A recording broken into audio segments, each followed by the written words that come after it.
Hola, en esta ocasión vamos a hablar sobre el tema de periodismo y ética. En las lecturas vas a revisar que estamos entrando a este tema debido a la complejidad del contexto actual en el que estamos viviendo por el asunto de la posverdad y lo que vienen siendo las fake news. Entonces, por eso es tan importante que entremos a hablar sobre el tema de los derechos y obligaciones que tiene todo periodista. En la era de la posverdad se entiende como este contexto en el que ante tantas versiones, ante tanta saturación de información, el usuario o el receptor ya no sabe en qué creer. Entonces, pues lo que él decide pensar y la información que considera fidedigna es aquella que selecciona conforme a sus creencias. Por eso, eh, lo que viene siendo en las redes sociales está polarizando las sociedades debido a que la gente cree o elige creer lo que quieren ellos creer acorde a sus creencias y a su punto de vista. Entonces, como los algoritmos funcionan de esa manera, de que te aparece en tu timeline el contenido que es acorde a tu forma de pensar, uno refuerza sus puntos de vista y cree que está en lo correcto porque toda la información que recibe de los posteos concuerda con la forma de pensar particular de cada uno. Esto de la posverdad se debe también en gran medida a que muchos de los espacios de Internet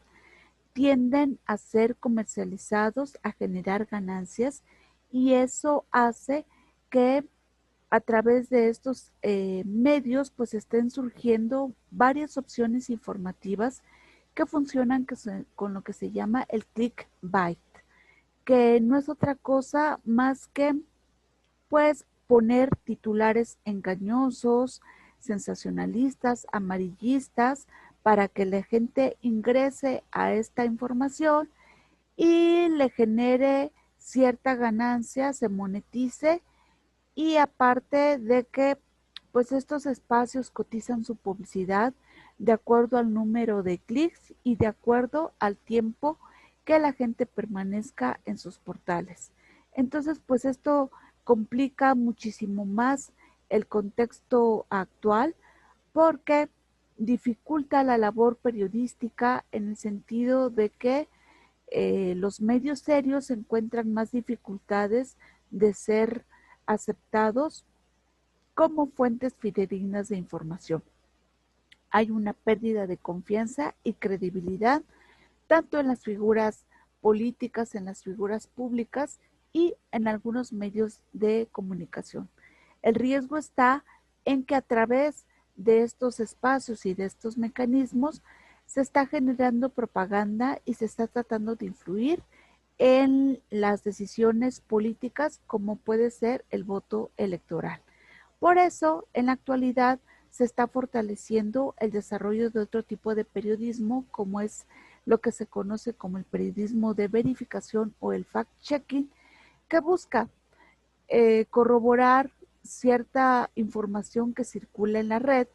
y que puede ser de distintos tipos, desde medios de dudosa credibilidad periodística hasta memes, infografías, videos que pueden ser pues editados y que pueden dar lugar a información falsa.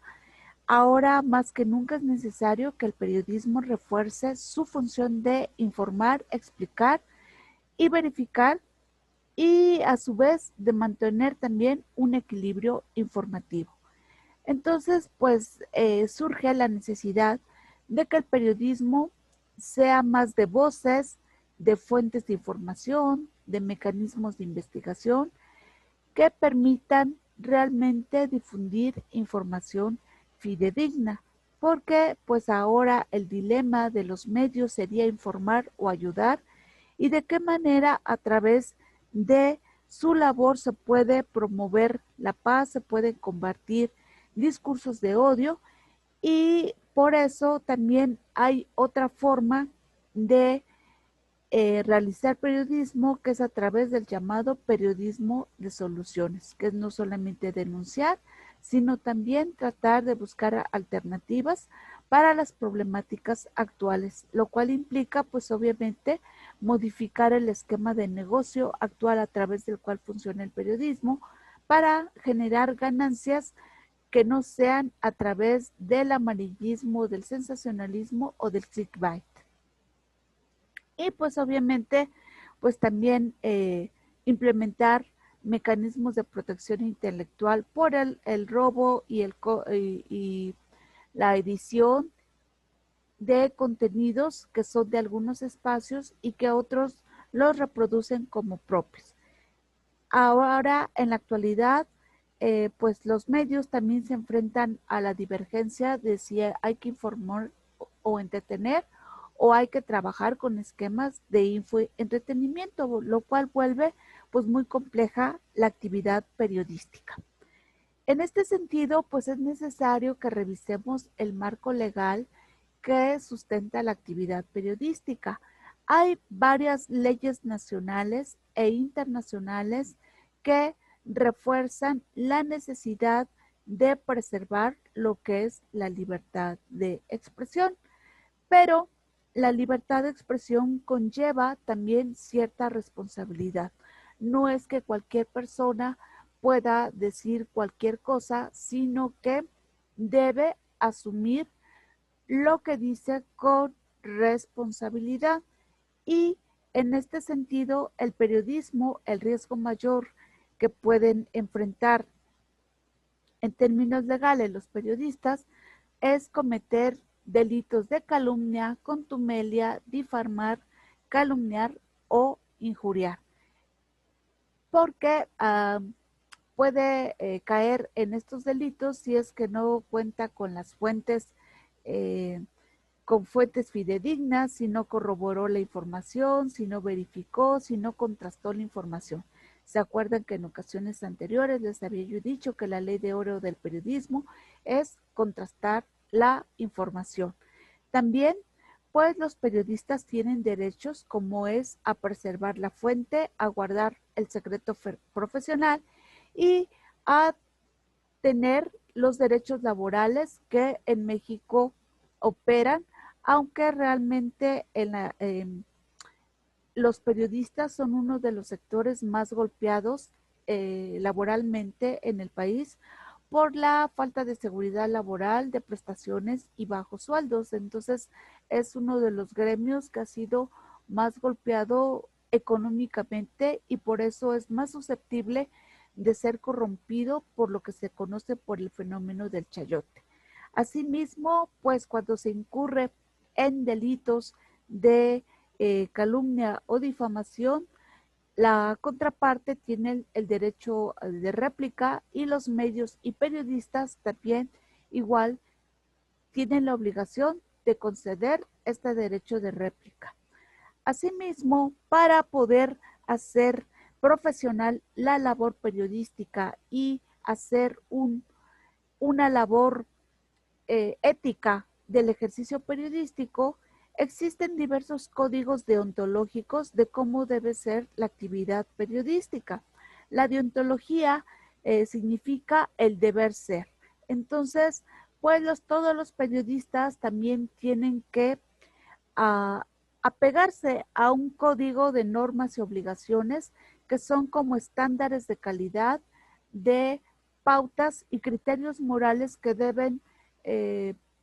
imitar para poder demostrar o evidenciar que están haciendo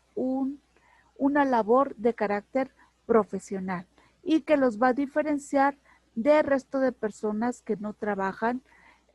con criterios morales y éticos suficientes para evidenciar que hacen un trabajo profesional. Y obviamente, pues cuando trabajan bajo estos esquemas, lo que se hace es reforzar la imagen corporativa de un medio y también de que el periodista se vaya haciendo de un nombre propio. Esto implica pues que hay que trabajar con valores que además de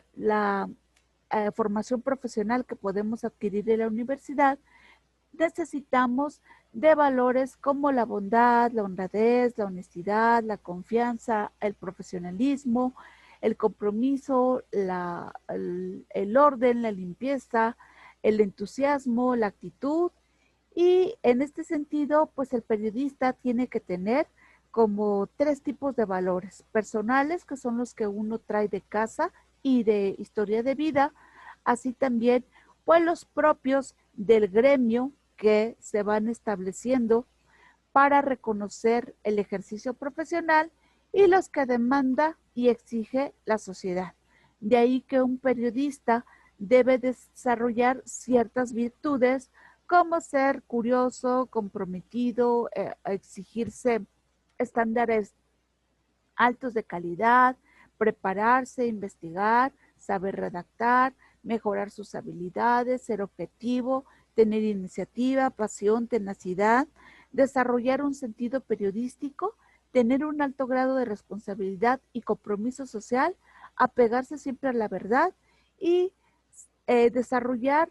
hábitos que sean saludables y que contribuyan a mejorar su labor profesional y también su calidad humana. Por eso Kapuscinski va a ser uno de los periodistas que mejor trabaja estos esquemas deontológicos y éticos en el sentido de que señala que solamente las buenas personas van a ser buenos periodistas, porque el periodismo, al igual que la medicina, es un trabajo de 24 horas, requiere compromiso, requiere actualizar y profundizar los conocimientos y que definitivamente no se vea al periodismo como una vía para hacerse rico. Ciertamente algunos lo hacen, pero su calidad ética siempre es puesta en duda porque el periodismo siempre debe de estar del lado de las personas. Javier Darío Restrepo es un periodista colombiano que tiene un buen decálogo del buen periodista que vuelve a ubicar esta idea de Kapuscinski que antes que nada un buen periodista es una buena persona porque siempre tiene que estar del lado de la sociedad. En la actualidad, uno de los elementos que también puede poner en aprietos a los periodistas y a los medios es el uso correcto del lenguaje para no discriminar.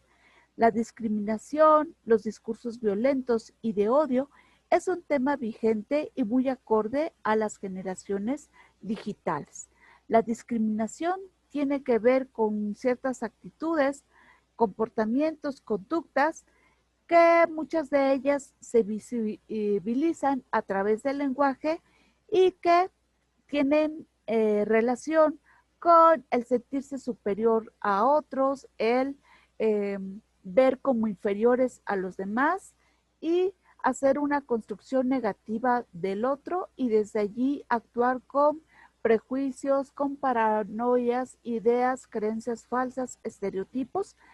que no permiten la convivencia y que en algunas veces estos prejuicios llevan a prácticas violentas del lenguaje o uso violento con palabras altisonantes o agresivas hacia el otro y que pueden derivar en conductas también agresivas hacia los demás. Por eso, pues la discriminación puede ser de distintos tipos, ya sea laboral, física, psicológica, religiosa, y que puede, pues, caer en prácticas de violencia de distintos tipos. Hay sectores que son altamente susceptibles de ser discriminados y estos son los sectores marginales o vulnerables como los jóvenes, los indígenas, los adultos mayores, los niños, los sectores pobres, los migrantes, las personas con alguna discapacidad y las trabajadoras del hogar. Son como los sectores que son más susceptibles de ser discriminados. En México también otro problema de discriminación que se está haciendo altamente visible tiene que ver con el racismo, porque los puestos de poder o los directivos generalmente son de tez blanca y los que están en cargos inferiores son de tez morena. Entonces, por eso se habla que en México opera una especie de pigmentocracia, porque las élites en su mayoría son de tez blanca y eso pues obviamente también tiene mucho que ver con la historia colonial del país, lo que ha dado lugar a hablar sobre un fenómeno muy particular que son los privilegios de los white mexicanos, que definitivamente es pues tener ciertos privilegios como la educación superior, como acceder o ascender en la escala social y pues con tener como una mayor posibilidad de éxito en todos los sentidos. Y eso también se refleja en la forma en cómo la prensa aborda las temáticas de los sectores vulnerables. ¿Se acuerdan que les había yo mencionado que los indígenas son uno de los sectores susceptibles de ser discriminados? Pues bueno, este es un ejemplo de ello. Es un eh, miembro de una comunidad étnica que logra destacar en una universidad estadounidense y el titular del Universal dice indio guarachudo. Y entonces, pues aquí está la labor de corrección, de que lo correcto sería hablar de un científico oaxaqueño, porque no tenemos por qué hacer alusión a su identidad étnica. Eso ya entraría en segundo lugar. Este tipo de corrección se realiza en un portal de Facebook que se llama La Corregidora y que les recomiendo poderlo consultar. Hay algunas personas que señalan que también, pues el hecho de ser de tez blanca también les genera cierto rechazo por la mayoría de la población de tez morena. Sin embargo, pues la teoría nos dice que no existe el racismo inverso, porque si bien hay ciertos prejuicios hacia la gente de tez blanca, eso no implica que también viva el racismo, porque históricamente la gente de tez morena sí ha sido de forma sistemática y sistémica discriminada, no así la gente de tez blanca. Otro elemento que también es susceptible de discriminación es la forma en la que hablamos. Nuestro acento, nuestro tono evidencia nuestra clase social, lugar de origen o hasta nuestra lengua con la que nacemos. Y por eso algunos grupos indígenas se avergüenzan de hablar su idioma porque son objeto de burla, de discriminación, y esto está provocando que mueran algunas de las lenguas indígenas de México. En este mapa también ustedes podrán observar otro de los prejuicios que prevalecen en México y la forma en cómo se hacen visibles muchas veces también es a través del lenguaje. Tenemos que la gente de Monterrey son los codos, de Sinaloa los narcos, de Chiapas los zapatistas, de en Tijuana los cholos, en fin, tenemos para todas las formas de discriminación un uso particular del lenguaje. Por eso es tan importante que cuidemos nuestro uso del lenguaje porque podemos ser violentos, discriminatorios y reflejar alguna de las violencias que ya comentamos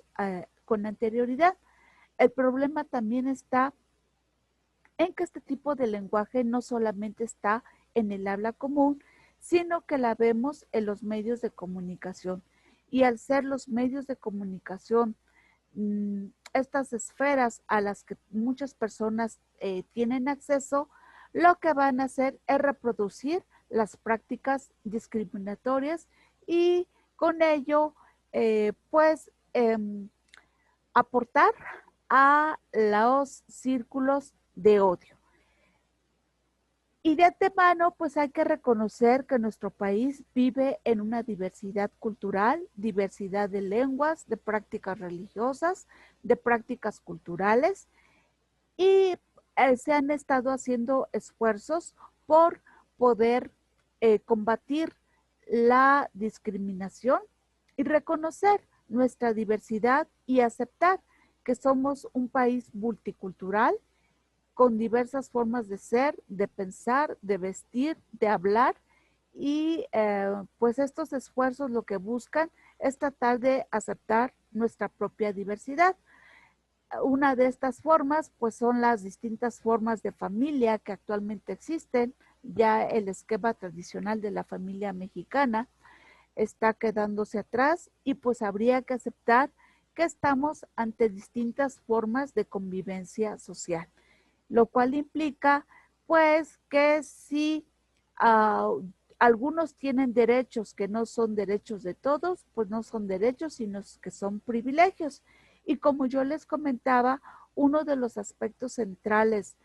a través de los cuales se visibiliza la discriminación es el uso del lenguaje. Y algunos periodistas que pertenecen a este colectivo escribieron junto con el CONAPRED un texto o una especie de manual sobre el uso, sugerencias sobre el uso correcto o la forma en que ellos sugieren de utilizar el lenguaje en los medios para no discriminar. Y al final del texto ustedes podrán encontrar una especie de glosario de cómo ellos sugieren que hay que referirse a los sectores vulnerables. A las personas con discapacidad, por ejemplo, hay que tratar de nombrarlas con la discapacidad que ellos tienen,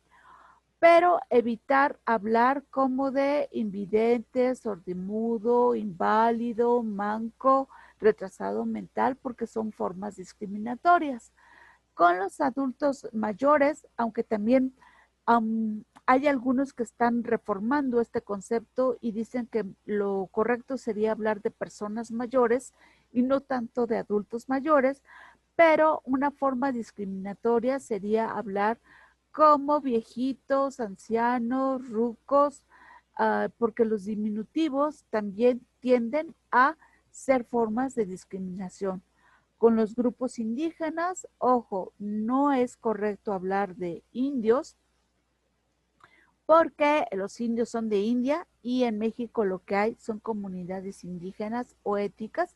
porque es así como que tiene que nombrárselas o de acuerdo a la denominación que cada grupo de estos tenga.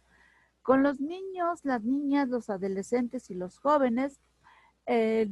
hay que evitar palabras como menor, chiquillas, chico, niñi, jovencito, porque lo aconsejable es hablar como en general, de la niñez, de la infancia, de la adolescencia, la juventud, pero tratar de pormenorizar a estos sectores. Respecto a las mujeres, los casos de feminicidio tienen una atención especial porque se tiende a revictimizar a las víctimas en los medios de comunicación, además de que pues también existe por cultura toda una serie de expresiones con las cuales se discriminiza o se tiende a presentarlas a las mujeres de una manera negativa por el uso de estereotipos negativos. Por lo que en algunos casos, pues, por ejemplo, lo correcto es hablar de trabajadores del hogar y no hablar de chacha, de gata, de servidumbre o de sirvienta. Lo mismo aplica para las mujeres que trabajan en actividades sexuales. Jamás utilizar términos despectivos como mujerzuela, aventurera, prostituta, de cascos ligeros, en fin, otras expresiones que no vienen aquí, pero que es importante saber su existencia. También con los grupos religiosos lo correcto es también hablar de su denominación, pero no de sectas, porque las sectas parecería que están operando en lo oculto y muchas de estas no operan así y están teniendo un crecimiento potencial en nuestro país, por lo que lo correcto es hablar de grupos religiosos. Los migrantes es como tal migrante y no mojados o ilegales, porque la migración no es ilegal, con los enfermos, hablar de persona que vive con o que padece X y no hablar de cancerosos o sidosos. Respecto a las personas que están en reclusión, hay que hablar así como internos y no como presos. Y a las personas en situación de calle, es lo correcto, es así y no como callejero o callejera. En el caso de la diversidad sexual, las palabras son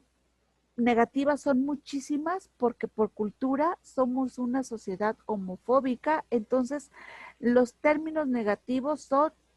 varios. Lo correcto es hablar sobre identidades sexuales y hablar explícitamente de la preferencia o identidad sexual que cada una de estas personas tiene y evitar en lo posible términos que tengan que ver con homofobia y con discriminación, porque ya actualmente hacer titulares de prensa que utilicen este tipo de palabras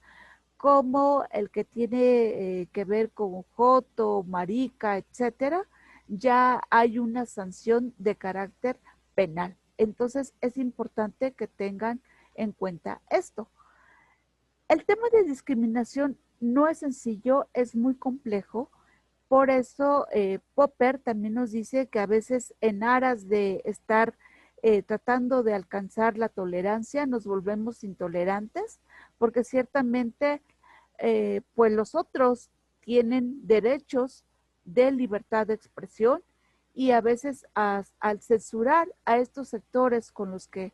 pudiéramos estar en desacuerdo, pues estamos también siendo intolerantes. ¿En qué momento también es asunto de que las prácticas que no podemos tolerar? Es cuando pues están involucrados asuntos de derecho o que están fuera de la ley. Por lo que para mí es mejor hablar de respeto que de tolerancia, porque de tolerancia parece es como te aguanto, y el respeto me refiere más a que puedo estar en desacuerdo, pero puedo convivir contigo e incluso puedo interactuar, puedo establecer algún tipo de relación contigo, aunque tengamos pensamientos divergentes simplemente porque nos respetamos. Y pues la idea o la labor del comunicólogo también es tender puentes, muy acorde a este pensamiento de Aristóteles, de no levantar aún más las barreras, sino tratar de establecer diálogos, de fomentar la convivencia, la paz, mediante el respeto. Por eso, pues nuevamente Kapuscinski nos dice que las malas personas no pueden ser buenos periodistas y el periodismo, los medios son una forma de poder ir generando espacios para discutir los puntos de vista que son contrarios a nosotros y tratar de encontrar puntos de convergencia y tratar de conocer cómo piensa el otro, aunque no necesariamente lo acepte como tal. ¿Por qué es importante también entrar a estos temas? Porque cada vez las marcas también están tratando de fomentar este tipo de discursos que les estoy comentando, de poder incluir al otro y darnos cuenta que somos multiculturales y que tenemos distintas formas de ser y de pensar. Por eso aquí les presento esta campaña de Panam, en donde ellos señalan que por ser una marca nacional, también les ha tocado pues ser discriminadas frente a marcas que son deportivas transnacionales y cómo es que ellos quieren cambiar estas etiquetas por etiquetas que sean muchísimo más acordes a exaltar marcas nacionales. Marcas también como Calvin Klein también está desarrollando campañas en donde se trata de ser inclusivos y de ver estereotipos de belleza donde antes eran imaginables, pero que ahora buscan precisamente ser inclusivos y tratar de fomentar la diversidad. Dove también ha sido una marca que ha tratado de meterse en la perspectiva de la publicidad, que ya no busca la blanquitud, sino que trata de incorporar pues más bien esquemas de limpieza independientemente del color de piel, de la forma del cuerpo, de la edad, y son campañas que están tratando de generar diferentes perspectivas. Por eso me llama la atención que, por ejemplo, L'Oreal va a tratar de eliminar palabras como blancamiento de sus productos de la piel, porque es un tema importante para su generación, porque ustedes nos están metiendo a nosotros, que somos de generaciones anteriores, en cambios de paradigmas, en la necesidad de ser inclusivos, de fomentar esquemas de paz, de tratar de evitar otro tipo de discriminaciones que históricamente han estado presentes en el país. Y pues es creo que una de sus aportaciones de esta generación que tanto hemos criticado, pero que definitivamente pues nos ha metido en esta discusión que tiene que ver del lenguaje. Entonces, como yo les he comentado, no es tanto que estemos en contra de que las personas piensen diferente, simplemente que no podemos avalar las ideologías que vayan en contra de los derechos humanos del otro, pero que sí podemos entablar relaciones de amistad, de derecho, de paz con los que nos rodean. En este sentido, pues les recomiendo revisar esta conferencia de la doctora Dolores Pérez, en donde ella habla precisamente que en contextos de violencia tan fuertes como el que estamos viviendo, pues lo que hay detrás son prejuicios, son creencias, son estereotipos que se visibilizan a través del lenguaje. Y entonces ella plantea que muchas veces los temas vedados son fútbol, política y religión. Y dice, y ahora más que nunca, pues hay que hablar de estos temas para tratar de ir construyendo estos puentes y tratar de ir entablando comunicación con las personas que no piensan igual que nosotros para a fin de debatir lo que son las ideas, no las personas, y si lo que queremos es pues un ambiente de paz, tratar de ir preparando el escenario para la paz y dejar de totalizar la violencia en el sentido de hacer generalizaciones. No todos por decir, no todos los musulmanes son violentos o terroristas y a veces los medios tienden a generalizar y eso es peligroso. Por eso es también importante ir tomando conciencia de que a través del lenguaje podemos ir estableciendo esquemas de paz que nos permitan mejorar la convivencia y pues eso se logra a través de la educación. Y cuando logramos pues ir incluyendo a los otros y viendo a quienes piensan diferentes desde otra perspectiva, pues obviamente podemos también fomentar esquemas de paz, de convivencia sana, en aras de reducir la pobreza, fomentar el consumo sostenible y la seguridad ciudadana, ¿no? Y tener como que muy presente el hecho de que la paz es posible, es viable, porque históricamente tenemos personajes que han logrado cambios en la humanidad y lo han hecho precisamente tratando de establecer estos puentes que nos sacan de los esquemas polarizantes y violentos que actualmente caracterizan a la sociedad y finalmente por reconocer que nuestro país y el resto del mundo vive en un contexto de diversidad cultural que debemos aceptarlo, reconocerlo y tratar de vivir en un ambiente de mayor respeto. Pues hasta aquí les dejo la explicación. Muchísimas gracias por su atención.